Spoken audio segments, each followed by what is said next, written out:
Hi there, and welcome to Social Capital Matters. I'm your host, Kylie Taylor. On this show, we take a deep dive into the ideas around social capital by talking to business and industry leaders about how they use it to inspire their stakeholders and build a framework for long-term success. Hi everyone, welcome to a new episode of Social Capital Matters. We have a great show for you this week, but first, I'm joined by my producer, Greg, in Bangkok. Greg, how are you doing today? Hi, Kylie. I am doing fine. Bangkok is busy and hot as usual. I have a cup of coffee and I'm ready to go. We have a really interesting guest on the episode today, so let's get right into it. Great. Today we're heading to London where we're talking to Xenia Wickett, an executive coach, moderator, advisor, and expert on geopolitics. She's got a vast array of experience in business, NGOs, think tanks, academia, and including a role for the US State Department. She's a director of Wickett Advisory, her own advisory firm, and she's helping senior leaders make more informed decisions in a world of uncertainty and complexity. So let's get into it.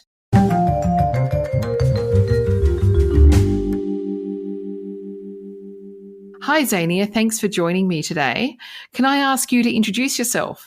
Sure. Thanks so much for having me, Kylie. So as you say, I've had a somewhat diverse career located in many different countries, the US, the UK, Norway, India, Israel, and more, flitting between government, NGO, think tank, academia, and the private sector. And now I run my own business. Well, I'm really pleased that you made the time to talk to me today about geopolitics. It's one of the big issues impacting business today and something our clients need to think about. What got me started down this path of wanting to talk to you was obviously after some of the recent events in the Middle East in October, the world started to look like a very different and scarier place. And we were already dealing with the Russian-Ukraine situation. I saw a quote from Jamie Dimon, the chairman of JP Morgan, and his quote was, "The war on Hamas coming on top of Russia's full-scale invasion of Ukraine was scary and unpredictable." He went on to say, "These geopolitical matters are very serious, arguably the most serious since 1938. What is happening on the geopolitical front right now is the most important thing for the future of the world: freedom, democracy, food, energy, immigration." Other commentators have been talking about these issues. Larry Fink, and we all know who Larry Fink is from BlackRock, the world's biggest asset manager. He said these events had taken the world to a whole new future. Geopolitical risk is a major component shaping all our lives. So certainly as an advisor on geopolitical situations and geopolitical risk, I imagine you're in great demand at the moment. As someone who's worked with leaders all around the globe across a range of organizations, government, academia, not-for-profit, and so on, are we living in times now that are that much more challenging than any other previous times in history? Is it more turbulent, historically speaking? It's a fantastic question, and you've posed it in exactly the right way. And I would perhaps echo a expression that the military has been using for quite a while. They talk about VUCA, which is volatile, is the V, uncertain, complex, and ambiguous. And I think that really reflects well what we're seeing. There's great volatility, both in terms of the size of the change, as well as the regularity, if you will, of the change. We're seeing things hit month after month after month.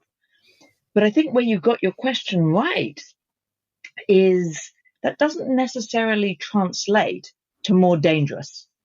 Right. So I remember being asked by a journalist about 15 years ago, are we, and this was Iraq war, Afghanistan war, are we living in the most dangerous time in our lifetimes? And the answer was, well, clearly not. The Cold War was far more dangerous.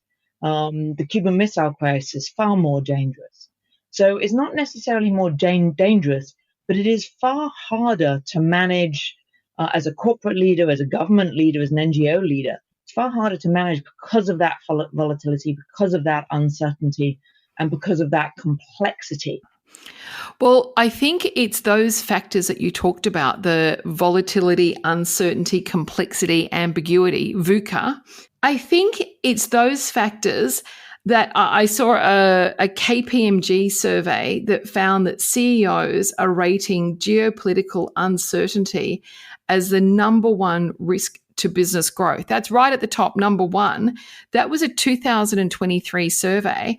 I went back and had a look. The year before, in 2022, geopolitical risk wasn't even in the top 5 in that particular survey. So I just found that very interesting, that something that wasn't even a top 5 a year ago suddenly got to number 1. It shows that there has been a substantial shift maybe in conversations going on in boardrooms across the globe. What is the impetus for companies paying more attention to geopolitical risks at the moment? Well, I think it's clear, and you heard this from the Larry Fink and the Jamie Dimon quotes. The reality is geopolitics has been important throughout history, but the volatility that we're seeing today, coming on top of the interconnectedness, is what is really impacting the bottom line.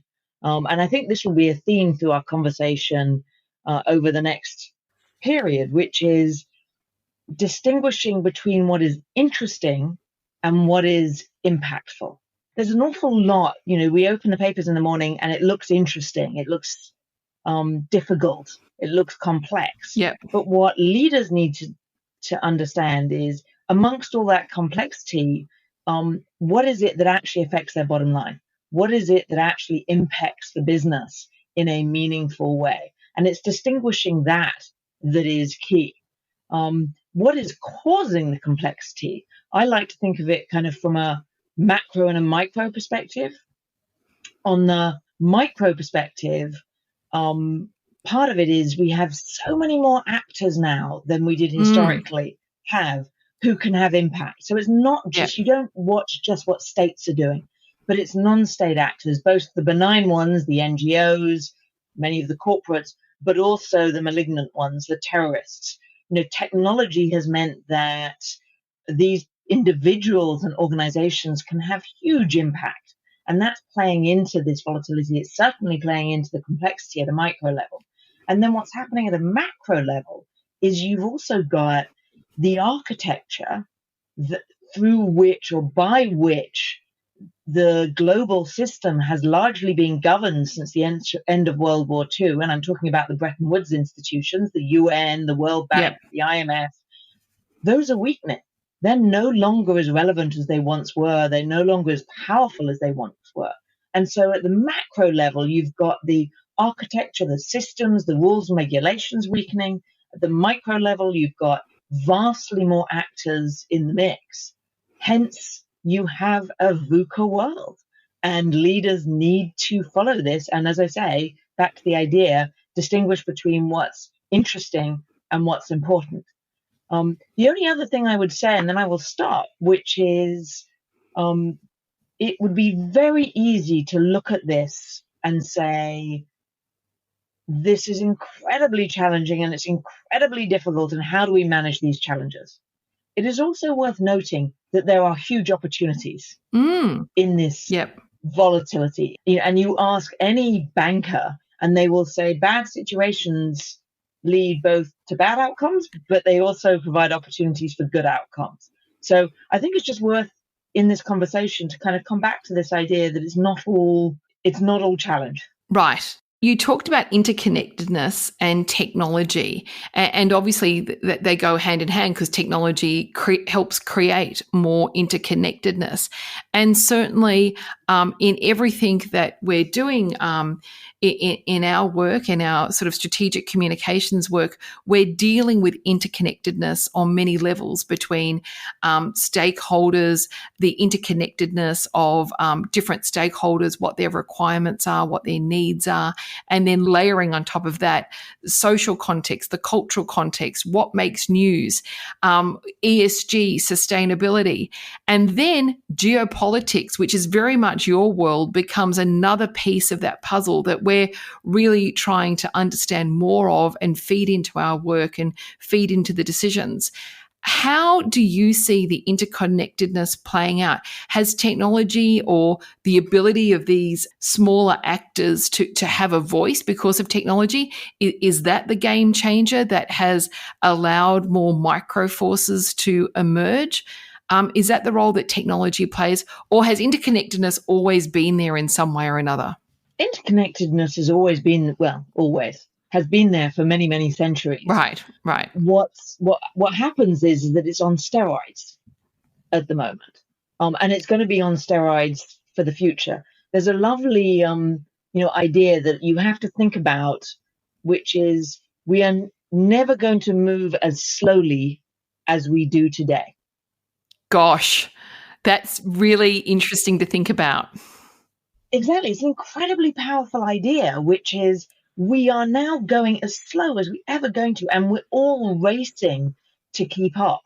And interconnectedness is not dissimilar in a sense, which is, we've always been interconnectedness. It's just on steroids. But this, notwithstanding the conversations about deglobalisation, this is really unlikely to change ever. It's only going to become more interconnected. And in a world that is more interconnected, in a world where you've got supply chains that are spanning the globe, in a world that you've got technology which is raising individual voices to be heard, again, this complexity is only multiplying. So to your question about technology, I think of technology as a foundational issue. Right. Which is to say, it impacts absolutely everything, everywhere. So, I think of if I were giving a speech about, what are the big geopolitical trends that an organization might need to keep an eye on? Well, it would depend a little bit on who the organization is, because you have to make it relevant for that organization. Again, back to this idea of important versus impactful, or interesting versus important, I should say. But, up there would be demographic change, ESG, changing expectations, particularly in the social space, as well as the environmental space.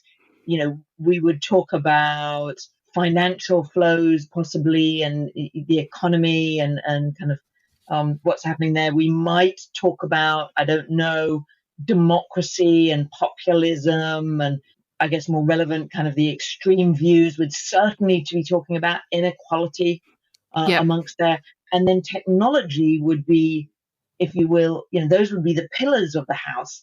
Technology would be the foundation, which is to say technological change is going to have an impact in all of those 5 or 6 areas. In a minute, I'll come back to the idea of opportunity, because I think it is good to balance the conversation and not just be doom and gloom about how difficult and challenging everything is. But I just wanted to talk about this idea. You've got me quite captivated with this idea of slowness, like when we're never going to be moving this slow again. When I think of the many corporations that we get the opportunity to work with and the leadership teams that we're working with, I think most of them would sort of get a cold chill hearing you say that, because I think people are working at such a pace that is relentless. So when you are talking to corporations, how do you guide them, or what tips do you have for them for dealing with this and being able to stay abreast of what's going on? And actually, I feel like there's an issue of almost information overload and the need to absorb so much information in order to stay on top of it, process it, figure out what's a challenge, what's an impact, what are the priority things I'm going to focus on, and then where there might be an opportunity for me. Have you seen ways that people effectively deal with this sort of environment and do it well? So let me perhaps put 3 things on the table. Yep. The first is our expectations for our CEOs, for our leaders, have only risen. Yeah. So historically there had to be engineers and visionaries and good communicators, but then they had to be lawyers and they had to be HR experts, and now they have to be geopolitical analysts. You can't do everything. And so one of the things I would say is the number of organizations and individuals who have spent a lifetime, like myself, doing geopolitics is extraordinary. And so outsource. Yeah. Don't try and do everything, outsource. So that would be the first thing I would say. And, again, one of the things that most good leaders are excellent at is prioritizing. So what you need to do is you need to actually, I'm going to come back again to this idea, you have to distinguish between the interesting and the important. Now, often you outsource and somebody can do that for you, but in the end, you have to be part of that conversation. Yeah. And prioritize and say, this is interesting, but it's not going to affect our business, so let's move it aside. And we can dig into some issues. I mean, it's horrific, but what's happening in Russia, Ukraine, what's happening in the Middle East is on the front pages of our newspapers. But for many businesses, it's not going to have a big impact. So put it aside. So that would be point number one. Point number two is it has to be iterative. Yeah. So it's not the kind of thing where you can say, well, we'll deal with this in the January board meeting, and then we'll deal with it in 2025 January board meeting. No. Because it's changing so fast, you need to have it an iterative and integrated into the process of your business at all levels. And then the third point I'd say, and that gets directly to the communications element, which is you have to empower your people. You have to create the people who do this well, they create an ideology, a set of principles, values that guide their thinking and their actions. And then they disseminate this through the business. And they empower their people at a local level to communicate. Because in a world where communication is happening so fast, where we expect people to respond immediately to an event, the only way of doing that is actually if your whole team understands what your values are, how you make your decisions, and then you empower them to respond. So it's really devolving communication down. And there's a lovely analogy to diplomacy, which is, back in the day before we had telephones and easy communications, we empowered our ambassadors to communicate. Of course. And then we had telephones, we had effective communication, and then we took all the power back into the capitals. And what's happening now is we're going back to empower our ambassadors, because the capitals can't respond fast enough, nor can they respond at a local level based on the local needs. When you were talking about empowering the people, having a clear ideology, principles, values, and have that disseminated through the business so that the people that you send out there, be they ambassadors in a country setting or, in a corporation, they're your country manager or whatever, so they can disseminate the communications.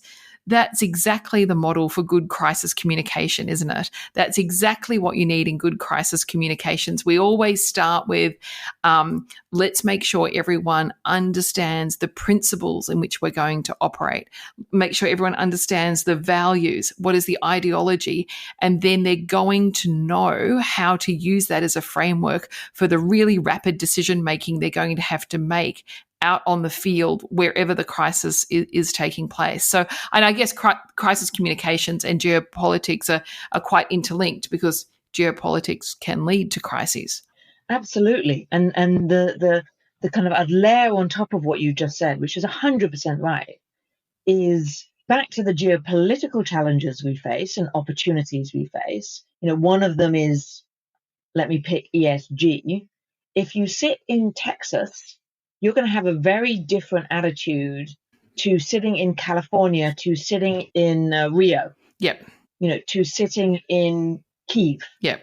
And if you, for example, if you can't put food on the table, you are not going to care that you are doing something that's sustainable. You don't want to spend that extra money doing something that is environmentally friendly. But if you sit in California, you might care deeply about it, and you can put food on the table, you might care deeply. So the local really, really matters. And so what I see in a lot of corporates today is that they're struggling with marrying up the benefits of being a global company with the need to also be a local one. And how do they retain the culture that is part of their headquarters and translate it? And again, I think translate is a beautiful word, translate it to their operations in Rio and their operations in Kyiv or London for that matter.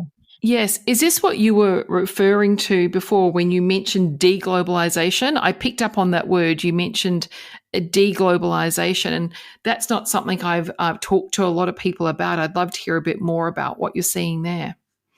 Sure. So there's a group, a kind of geopolitical, set of opinions that believe, and they've been talking about this for 10 or 20 years, that the globalization trend that we saw is now reversing, and you're seeing deglobalization. And a lot of people in today talk about it in the context of the conflict between the US and China. Right. And in a world in which, there's increasingly we're reverting back to a West and an East, where you're seeing China, Russia, and Iran kind of begin to circle one another and not build an alliance, but build a kind of affiliation of interests. And then you're seeing the West has long done the same. You're seeing the links between the US and China, between these two factions, break down. You're seeing sanctions be put in place on the American side. You're seeing restrictions being put in place on the Chinese side. Technology sharing is going down. Exchange of information is going down. And so people start talking about a deglobalization trend, that we're friendshoring, we're reshoring, et cetera, et cetera. I personally don't buy it. Right. I think we have definitely seen, you can look at the numbers, you've definitely seen a slowdown in globalization. You've seen, a decrease in trade clearly during, parts of COVID from some countries. You're seeing a movement around of the supply chains. You're seeing a regionalization of supply chains post-COVID. But I I personally don't believe you're seeing deglobalization. It's too inefficient. You can't cut the world up like that. When you were talking about deglobalization and explaining it, what came to mind for me is something that I hear a lot about being here in Australia and working in Australia and across Asia, is the rise of regionalism or regionalisation. And we've certainly seen in the last year or so a much stronger push from Australia to be friendshoring with our neighbours in Southeast Asia. And that's a very strong theme at the moment. And we won't go in and analyse that from every angle, but we know there are economic, political, security reasons and a whole range of reasons for that. But certainly sitting in Australia right now, I see for the first time in a long time eyes definitely looking towards Asia and particularly Southeast Asia as a real area of opportunity. And the narrative is all around, us close neighbours all working together. And it hasn't been that way always. So 100%. If anybody's interested in regionalisation, I can highly recommend Shannon O'Neill's book on the topic, which is absolutely phenomenal. But I think you definitely are seeing this, and it's coming in large part. It's been energized, if you will, post-COVID. Yep. Where people realized that these incredibly long supply chains were very fragile. And so, that post-COVID, I was working in Equinor when COVID hit, which is the Norwegian energy giant, and helping them running their geopolitical and integrity due diligence unit. Right. And one of the things that we talked about there, as we were thinking about what's the future going to look like, is this balance between resilience and efficiency. And what we've seen over many decades is that corporates have moved towards efficiency. If it's lower cost, then let's build it in Mexico, or let's take the parts from China, we'll build it in Mexico, we'll bring it back to the United States, we'll take it back to Mexico, et cetera, et cetera. And they've been solving for efficiency.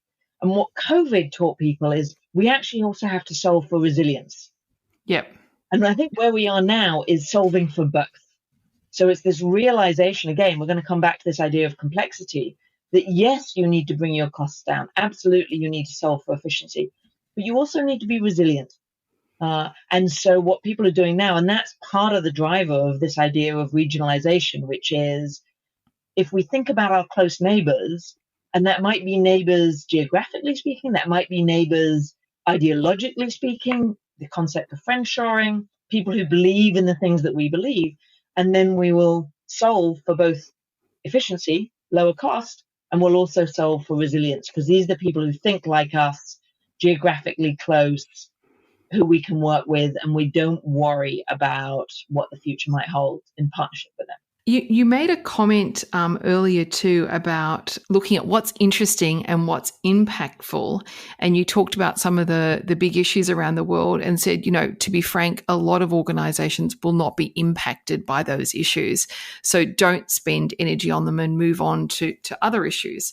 I'd love to explore with you the idea a little bit that corporations today get caught in the crosshairs of cultural wars, if you like, and corporations are expected or required by their stakeholders sometimes to take a stand on an issue, a social, moral, ethical issue, or a geopolitical issue.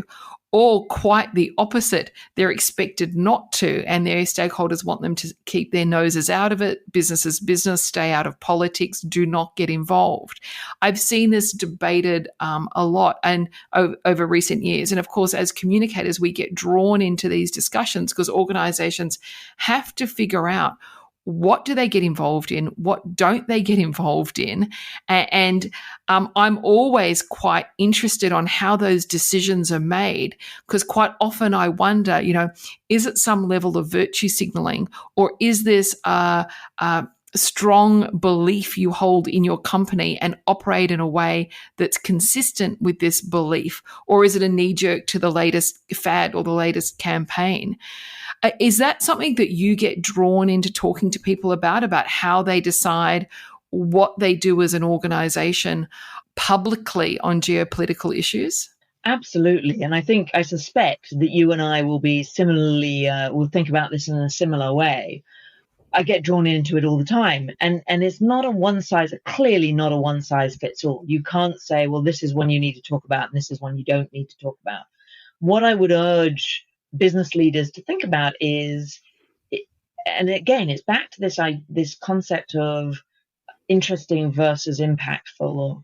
Is this issue going to affect the bottom line of your business?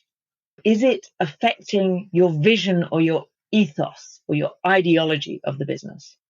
And if the issue affects the bottom line, or it affects the ideology, the vision, the underlying ethos of the business, then yes, you probably actually have to act or say something or do something. If it doesn't, that's one you can probably just stand by. And that's a really good measure for, is this something that actually has to be on our agenda, or is this something that, while we might get pressured by particular individuals, we're just going to stand by and let happen? So some issues are going to be overarching. If you're talking about diversity and inclusion and equity, equality, there isn't a business for whom that isn't an important element.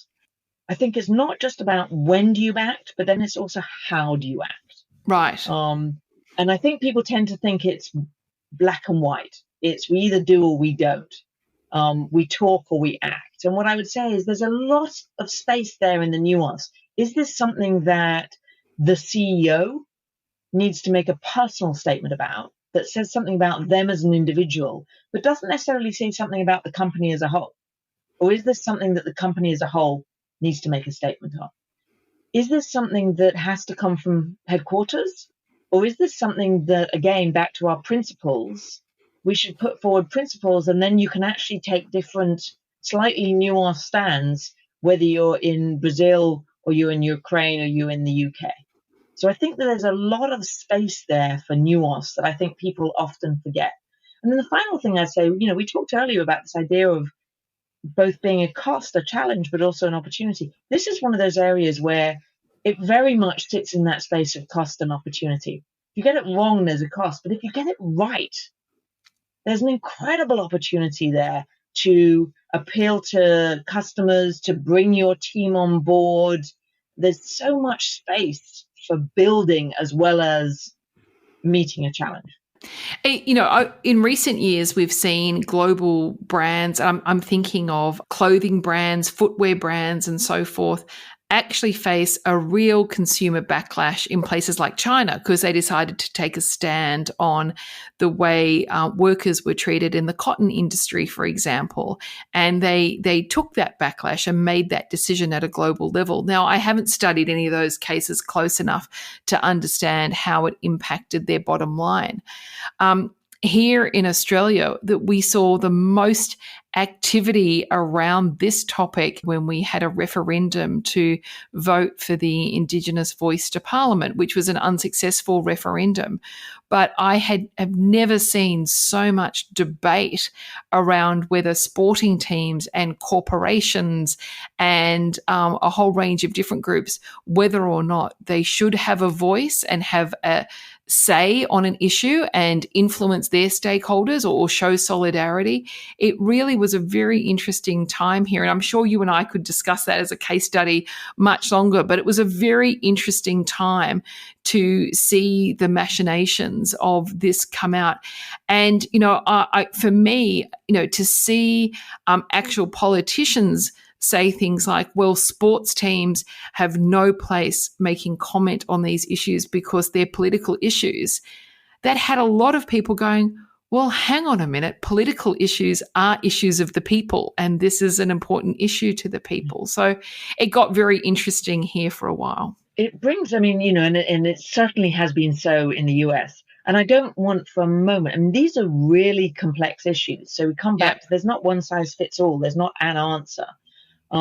Every organization needs to think a bit differently about it. But it comes back to a question you asked earlier about the challenge for CEOs, the challenge for leaders today, that we are expecting so much of them, including, what is their stance on a social issue, and should that affect the business or not? Should a personal viewpoint affect the business or not? And, you saw Disney's CEO really come a cropper on that. It clearly is something that is going to continue to resonate for a long while. You were quoted in the Australian Financial Review back in October saying, if you're a CEO and you're not engaged in the geopolitical agenda, then you're dropping the ball. And you gave some good ideas earlier in our discussion about what organizations to do to make sure that they're not dropping the ball in this area. Is there any organizations that you see that you think, wow, they are the benchmark of an organization who's managed this sort of thing really well? I'm always hesitant to bring examples because the news tomorrow is going to be negative. And we've, you've seen that happen again and again. But if you go back and look at some historical examples, Patagonia did it brilliantly. The Body Shop did it brilliantly. Again, both great examples of not only where they took a stance, but where that stance led to huge opportunities. Yep. That's actually a really good way of bringing in that point about opportunities, because they built whole businesses and supply chains around solving key issues, didn't they? Exactly. Around focusing on human rights or focusing on organic, knowing your supply chains. It's interesting, one of the other challenges that CEOs are going to have to deal with, or C-suites are going to have to deal with, boards are going to have to deal with, is, again, we talked about technology earlier in the conversation. Technology and changing societal expectations are meaning that we expect our companies to know the full supply chain. We expect our companies to know the ultimate beneficial owner, UBO, of the supply chain, of the gas, of the oil, of the facility. And so technology is increasingly enabling us to be able to track that. And it's going to be yet another brick that every C-suite is going to have to be able to manage. And the people who get ahead of that curve will have incredible opportunities because it will also, by the way, build resilience and things like that. But it's extraordinarily hard. One of the things that we like to do as we come to the end of the podcast is just ask guests if they have any tips or key takeaways. And in particular for you, I'm thinking about someone who might be listening who might not be in a huge corporation with a global head office and a huge amount of resources. They might be more of a regional business in Asia. And if they're at the starting gates and they've listened to what we've been talking about and they know they need to feed some geopolitical analysis and thinking into their business and into their risk management or into their opportunity identification, where do you start? That would be probably a good takeaway for people, I think. Sure. So, I mean, the first thing, and you said it, which is business leaders need to look outwards as long as inwards.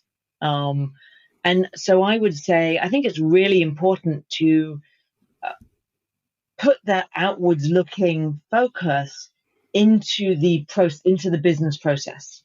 So how are you going to make sure that either on a day-to-day basis or on a regular basis, the board or the C-suite brings these issues up and makes sure they're reviewed? So that would be point number one. Actually put it into the process. Point number two is, if you're a small organization, you don't need to have people in-house. There are plenty of people out there in Asia, in the United States, or in the Americas, in Europe, who can do this for you. And you don't necessarily have to, they're consultants, but they're also think tanks. Yeah. They're academics. And there's a huge plethora, and they don't necessarily have to cost a lot of money. The third thing I would say is, as an organization, figure out how you can think local and global, or local and regional. Right. So bring the voices in from your extremities, if you will. Yeah. And then the other side of it is you're bringing their voices in, but then you need to empower them. And again, you need to make sure that they're informed, that the communication is coherent and clear enough that they can actually respond as well in a local way. Trust your employees. So that's what I would say, whether you're a big organization or you're a small organization. Look outwards, look inwards, bring the voices in, empower the teams out, and make sure that it's part of your process. I think that's a great note to end on. 4 very practical steps for anyone to get started thinking about this area. Xenia, it's been absolutely delightful talking to you. And I'm signing off. It's the evening for me, but I think it's just the start of your day in London, isn't it? It is indeed. Thank you for having me. It's been a real good way to start my day.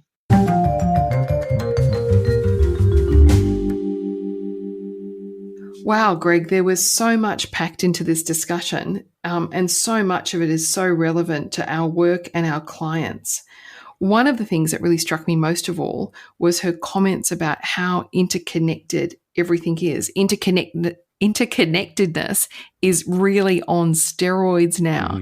Yeah. And then she went on to say, we're never going to move as slowly as we are today. Everything's just speeding up. I found that really tricky to get my head around, that right now, this is the slowest things will ever operate. It's a bit for frightening. Me. I know. Xenia also talked about the need for distributed communications, and this is something that I've given a lot of thought to.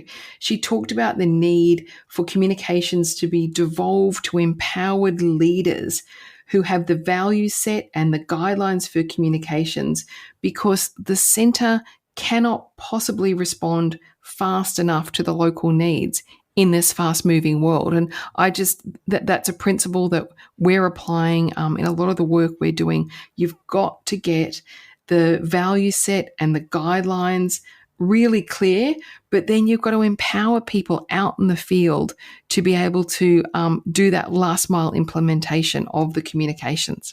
Right. I really liked how she drew a parallel between business and diplomacy in that regard. Yeah. How we used to empower ambassadors to speak on behalf of their country because there was a focus on a very clear ideology that everyone understood. But now you can just send a press release out or post something on Facebook. Those high-powered communication skills have become a lost art. But at the same time, smart leaders understand that the principle is the same. Having a clear-cut purpose and culture that everyone understands and follows is a great way for companies to navigate a particularly turbulent business climate and respond to issues at the speed of social media, which we're all struggling to keep up with. Yeah, and one other point, finally, her point on bringing voices into the business. That's another one that I just wanted to mention because it really resonates with me. There is nothing as powerful as decision makers actually hearing from customers, communities, activists.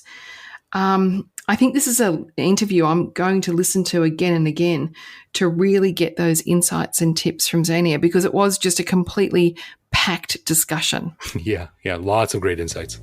Thanks for listening, everyone. Make sure to check out the other episodes in our series.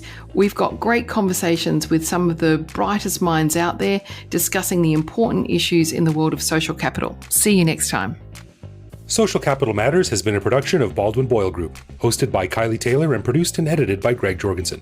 Find more episodes in our ongoing series on baldwinboyle.com/podcasts, watch on YouTube, or listen wherever you find your podcasts.